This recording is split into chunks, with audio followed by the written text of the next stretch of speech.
નમસ્કાર. દુનિયા સાથે ડિજિટલી જોડાવાના ઘણા રસ્તાઓ છે અને ઈમેલ એમાંથી એક સૌથી સરળ અને શક્તિશાળી સાધન છે. હવે જો ઈમેલ શબ્દ સાંભળીને થોડું અઘરું લાગતું હોય તો બિલકુલ ચિંતા કરવાની જરૂર નથી. અહીં આપણે સાથે મળીને ઈમેલની દુનિયાને એકદમ સરળ રીતે સમજીશું. તો ચાલો આપણે સાથે મળીને ઈમેલ શીખવાની આ સફર શરૂ કરીએ. ધ્યેય એકદમ સિમ્પલ છે. આ સેશનના અંત સુધીમાં કોઈપણ વ્યક્તિ આત્મવિશ્વાસ સાથે ઈમેલનો ઉપયોગ કરવા માટે તૈયાર હોય. તો આજે આપણે શું શું શીખવાના છીએ? જુઓ, આપણે 5 સરળ સ્ટેપ્સમાં બધું કવર કરીશું. સૌથી પહેલાં આપણે પહેલો ઈમેલ મોકલતા શીખીશું. પછી આવેલા મેલને ચેક કરીને એનો જવાબ કેવી રીતે આપવો એ જોઈશું. ત્યાર પછી ઈમેલને ડિલીટ કરતા અને ટ્રેશ ફોલ્ડર શું છે એ સમજીશું. અને છેલ્લે અમુક ખાસ શબ્દો જાણીશું જે વારંવાર કામમાં આવશે. કોઈપણ વાતચીતની શરૂઆત ક્યાંથી થાય? સ્વાભાવિક છે, પહેલો સંદેશ મોકલવાથી. તો આપણે પણ ત્યાંથી શરૂ કરીશું અને શીખીશું કે એક નવો નક્કોર ઈમેલ કેવી રીતે લખીને મોકલવો. ઈમેલ મોકલવો, ખબર છે, બિલકુલ પત્ર લખવા જેવો જ છે. ખાલી ફરક એટલો કે આ એકદમ ફાસ્ટ છે.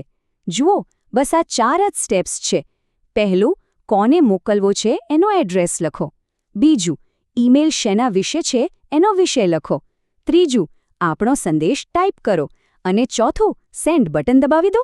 ચાલો આ બધાને હવે ડિટેલમાં જોઈએ.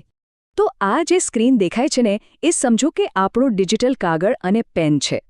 અહીં ટુ લખ્યું છે, ત્યાં જેને ઈમેલ મોકલવો હોય તેનું એડ્રેસ આવશે. સબ્જેક્ટ એટલે કે વિષયમાં એકદમ ટૂંકમાં લખવું કે ઈમેલ શેના માટે છે, જેથી સામેવાળાને તરત ખબર પડે. અને પછી આ મોટા ખાલી બોક્સમાં આપણો આખો સંદેશ લખી દેવાનો. બસ એકવાર સરનામું, વિષય અને સંદેશ બધું લખાઈ જાય એટલે ખાલી એક જ કામ બાકી રહે. આ સેન્ડ એટલે કે મોકલો લખેલું બટન દબાવવાનું. જેવું આ બટન દબાવશો તમારો સંદેશ સેકન્ડોમાં પહોંચી જશે. અને આ જુઓ, જેવું સેન્ડ બટન દબાવશો તરત જ સ્ક્રીન પર આવો મેસેજ સેન્ટનો મેસેજ આવી જશે. આનો મતલબ કે આપણું કામ થઈ ગયું. ઈમેલ સફળતાપૂર્વક મોકલાઈ ગયો છે. હવે આપણે નિશ્ચિંત થઈ શકીએ છીએ. સારું, આપણે ઈમેલ મોકલતા તો શીખી ગયા, પણ જ્યારે કોઈ આપણને ઈમેલ મોકલે તો હવે વાતચીતની એ બીજી બાજુ જોઈએ. આવેલા મેલ વાંચવા અને એનો જવાબ આપવો પણ એટલો જ જરૂરી છે. ઇનબોક્સ એટલે શું? સમજી લો કે એ આપણા ઘરનું ટપાલ બોક્સ છે. બધા નવા ઈમેલ સીધા અહીં જ આવે છે. અહીંયા લિસ્ટમાં દેખાશે કે કોણે ઈમેલ મોકલ્યો છે અને વિષય શું છે. ઈમેલને પૂરો વાંચવા માટે બસ તેના પર એક ક્લિક કરી દો. ઈમેલ ખોલશો એટલે તરત જ બધી ડિટેલ્સ દેખાશે. ઉપર ફ્રોમમાં મોકલનારનું નામ, પછી વિષય અને નીચે આખો સંદેશ આરામથી વાંચી શકાય છે. બધું એકદમ સ્પષ્ટ હોય છે. હવે આ ઈમેલ વાંચી લીધો, પણ એનો જવાબ કેવી રીતે આપવો? એ તો એનાથી પણ સહેલું છે. દરેક ઈમેલમાં રિપ્લાય એટલે કે જવાબવાળું બટન દેખાશે જ. તેના પર ક્લિક કરશો એટલે બધું તૈયાર જ મળશે. સરનામું અને વિષય પહેલેથી લખેલા હશે. બસ આપણે આપણો જવાબ લખીને સેન્ડ દબાવી દેવાનું. હવે જુઓ, ધીમે ધીમે ઇનબોક્સમાં કેટલા બધા ઈમેલ ભેગા થઈ જાય ખરું ને? તો ઘરની જેમ જ એને પણ સાફ અને વ્યવસ્થિત રાખવું પડે. એટલે જ જે ઈમેલ કામના ન હોય એને ડિલીટ કરી દેવા એ એક સારી આદત છે. કોઈ પણ ઈમેલ ડિલીટ કરવો હોય તો એકદમ સહેલું છે.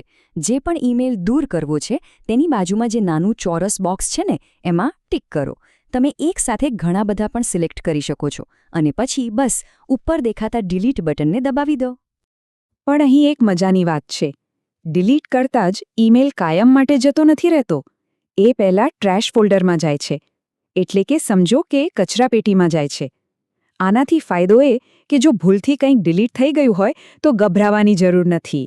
તો ચાલો આ ટ્રેશ ફોલ્ડરને બરાબર સમજીએ. આ એક એવી જગ્યા છે જ્યાં ડિલીટ કરેલા ઈમેલ થોડા સમય માટે પડ્યા રહે છે. આ એક રીતે સેફટી જેવું કામ કરે છે. ટ્રેશમાં 2 મુખ્ય ઓપ્શન મળશે. પહેલો છે રીસ્ટોર. માની લો કે કોઈ ઈમેલ ભૂલથી ડિલીટ થઈ ગયો તો રીસ્ટોર કરવાથી એ પાછો તમારા ઇનબોક્સમાં આવી જશે. અને બીજો ઓપ્શન છે ડિલીટ પરમેનન્ટલી. આ દબાવશો એટલે ઈમેલ હંમેશા માટે ડિલીટ થઈ જશે. પછી એ પાછો નહીં મળે. એ ખાસ યાદ રાખવું. સરસ, તો આપણે લગભગ બધું જ શીખી ગયા. ચાલો જતા પહેલા અમુક અગત્યના શબ્દો પર એક ઝડપી નજર નાખી લઈએ, જેથી એ બરાબર યાદ રહી જાય. ચાલો, આ શબ્દોને ફટાફટ રિવાઇઝ કરી લઈએ. કમ્પોઝ એટલે નવો ઈમેલ લખવો. ઇનબોક્સ એટલે જ્યાં બધા ઈમેલ આવે છે. સેન્ટ એટલે આપણે મોકલેલા ઈમેલનું ફોલ્ડર. ટ્રેશ એટલે ડિલીટ થયેલા ઈમેલની જગ્યા. ટુ એટલે જેને ઈમેલ મોકલવાનો છે તે. સબ્જેક્ટ એટલે ઈમેલનો વિષય. અને રિપ્લાય એટલે આવેલા ઈમેલનો જવાબ આપવો. તો બસ, હવે ઈમેલની બધી જ મૂળભૂત બાબતો આપણને આવડી ગઈ છે. ઈમેલ કેવી રીતે બનાવવો, મોકલવો, વાંચવો અને જવાબ આપવો એ બધું હવે આપણે જાણીએ છીએ. તો હવે વિચાર એ કરવાનો છે કે આ નવી શીખેલી આવડતનો ઉપયોગ કરીને સૌથી પહેલો ઈમેલ કોને મોકલવો? કોઈ મિત્રને? પરિવારના કોઈ સભ્યને? શરૂઆત તો ક્યાંકથી કરવી પડશે ને?